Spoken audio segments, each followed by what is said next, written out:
Audiences don't want Disney remakes to get woke. They'll still probably go and see them, but according to a Morning Consult poll, everyone, including Democrats, mostly do not want, woke versions of Disney movies, even if it means they'll be a little culturally insensitive.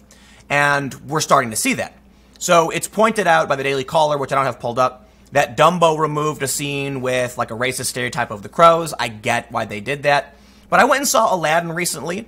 I thought it was okay. I didn't think it was the greatest movie ever. It's kind of eh. The original Aladdin, I love. It's fun. Fantastic. But maybe I just remember it because I was a kid and it's nostalgia. But the new Aladdin has like a weird woke arc where Jasmine, I guess they didn't want her to be a damsel in distress, so they added this woke arc to her character. And there's going to be spoilers, I guess. I did not enjoy it. I thought it was so cringy and like forced. But the movie's fine, whatever. It's not perfect.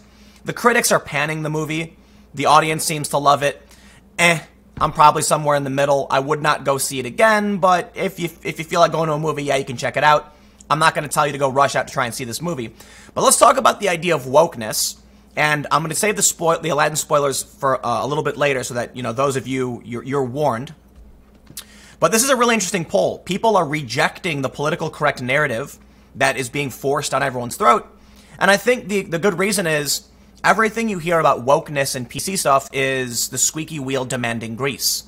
The average person just wants to see a live version of Aladdin. They don't need Jasmine to develop superpowers. And I'm half kidding here, seriously. And seriously, okay, I'm just gonna say it. So spoiler alert.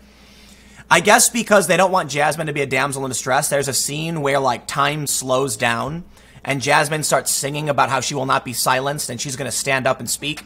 And then she like walks through the temple where everyone's moving super slow. And when she like touches people, they get vaporized.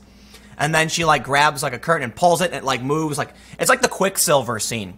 It makes no sense. And then all of a sudden, after she successfully vaporizes everyone while singing about how she's not going to be put down and just go speechless, it reverts back to everyone being like back, and it was like a fantasy sequence. It made no sense. But I jokingly said my favorite part of the movie is where Jasmine develops superpowers and super speed and disintegrates all the guards.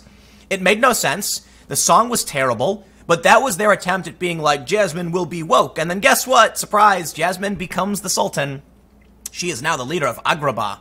So, but anyway, before we start reading through this article, check out timcast.com/donate if you'd like to support my work. There is a monthly donation option, a cryptocurrency option, a physical address. But of course, you can just like, comment, share the video. The engagement really, really helps. So what's going on with this narrative?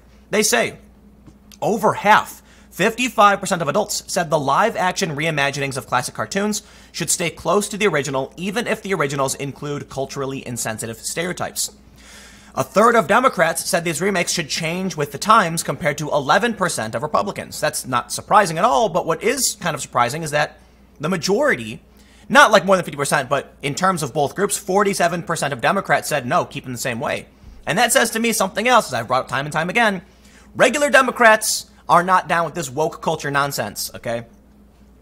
The Morning Consult says Walt Disney and Company's latest live-action adaptation of Aladdin, which premieres Friday, has already sparked concerns about culturally insensitive elements from the original cartoon, as well as criticism over some of its casting choices. However, new data shows that consumers are willing to overlook potentially controversial elements if the live-action version stays true to the original. Disney has made an effort to make its live-action remakes more culturally sensitive than the originals amid changing social norms. For example, Tim Burton's live-action Dumbo, that was released in March, does not feature the scene where Dumbo meets a group of crows led by a bird named Jim Crow, wow, who embody 1940s era racial tropes. And Variety reported that Disney's streaming service live-action version of Lady and the Tramp will nix the controversial Siamese cats of the original, often criticized as an Asian stereotype, and instead include a reimagined version of the Siamese cat song courtesy of Janelle Monáe and her artist collective Wonderland. I'm going to stop right there. And I don't know where I'm allowed to be critical of these things because, if you agree with the wokeness, then you're okay. But if you don't agree, then you're like the worst of the worst. Well, I am part Asian, as most of you know, and I am greatly offended at the racism being portrayed by Disney, removing or changing this bit of cultural heritage that spoke about at least Siam. which I don't think Siam exists. I don't know what it's called anymore. My geography is garbage. Anyway, the point I'm making about that, and I'm being facetious, is that either you remove something that's culturally Asian and people get mad at you, or you include it and then you're a bad person for including it because it's insensitive. So there's no winning, right?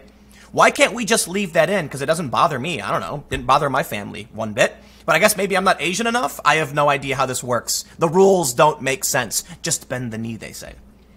The May 9th through 11 Morning Consult and Hollywood Reporter poll found that 55% of adults said that when films are remade, they should be remade as close to the original as possible. And I agree. I think the storyline, like the Aladdin remake, just doesn't really, I don't know, it kind of doesn't make sense. And they tried to correct some of the errors of the original film, but by doing so, instead of filling plot holes, they just kind of made the movie not make sense. But I want to point to this, and now I want to highlight two articles. We can see this is really fascinating. 55%, most people say leave it alone. And I think it's interesting because, look, I recognize there are certain things from, a long time ago that we would not remake. We absolutely wouldn't. So where's that cutoff line? We're absolutely never going to entertain a Disney movie that has blackface characters, right? So there clearly is a line in which we're going to be like, yeah, no, that's not okay. And so maybe the Jim Crows being removed from Dumbo, it's probably a good idea to do that.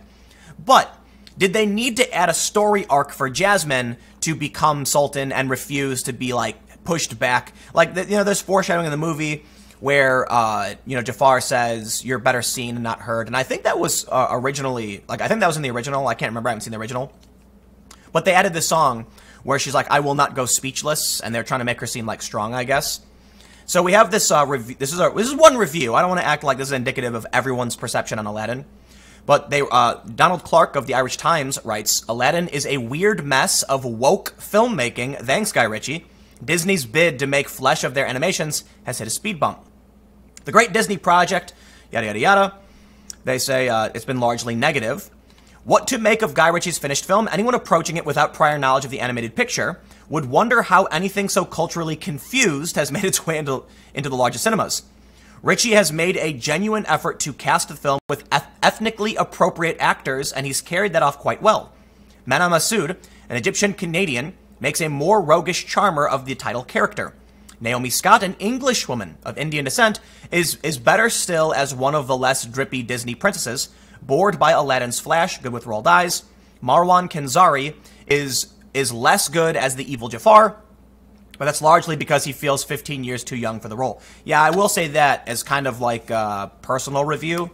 The guy who played Jafar, I think he actually did a good job, but he's 15 years too young. The dude looks really young to be Jafar. They needed an older, grisly, more lecherous character to play Jafar, but hey, that's just my opinion, whatever. I love how they get into cultural appropriation. It's all scattered cushions, pretty arches, and mounds of orange spice. Aladdin's movement across roofs and scaffolding will remind some of the original console game. Except the original console game had stop signs in it, thus proving that Aladdin actually takes place in a dystopian future. That's a real theory. It's awesome, by the way. And that's canon as far as I'm concerned. All this speaks of uncertainty about how to bridge the gap between animation, blah, blah, blah, half-heartedness. The better songs flourish, the bouncy. Is he going to talk about the weird? I don't know. Anyway, look, I'm not going to read any more of this article. You get it. He's criticizing its weird woke filmmaking, but here's the thing. Back in 2017, when they announced they were going to be redoing it, Bitch Media, which I have no idea what it is, was outraged because they weren't getting the right actors. And so here's the thing. They actually cast actors that made sense for the role.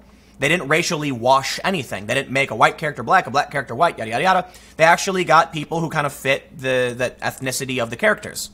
They're still upset about it. In this article, they talk about Mena Massoud and the light-skinned white Indian actress Naomi Scott, and they complain that there simply wasn't a right fit among 2,000 actors who auditioned for the role.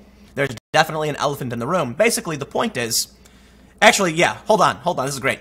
That elephant is the source material of Aladdin itself.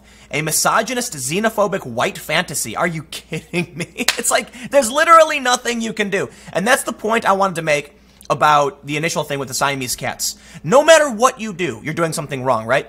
So, they replaced, in Doctor Strange, the Marvel film, they replaced the Ancient One what was supposed to be an old, like, Chinese man, and they cast an English, Irish woman, Tilda Swinton, and everyone complained. And they said, well, we didn't want to do a stereotypical Fu Manchu China guy. That's like that's like racially insensitive. Too bad. They brought in a Celtic woman, and therefore it's wrong no matter what you do. Unless they made, like, the ancient one an Asian woman that wasn't stereotypical, I guess. But there's no real way to, like, present martial arts in this culture without someone getting mad. There's nothing you can do. It's like they want to be mad. It's it. No matter what you do, they want to be mad. And that's the world we live in. So anyway, here's what I'll say. Here's my review. If you're bored, go see Aladdin. Don't expect too much. The reviews are really bad from critics, but really, really good from the audience. So it's fun, right? It's nostalgia. It's fun. I think it's kind of I don't know. Some of the problems I have is that they kind of omit some important things from the original movie, but it is what it is. Anyway, I'll leave it there. Here's the main point. Regular people don't want woke remakes. They want their original. So anyway, thanks for hanging out. Stick around. More segments to come, and I will see you soon.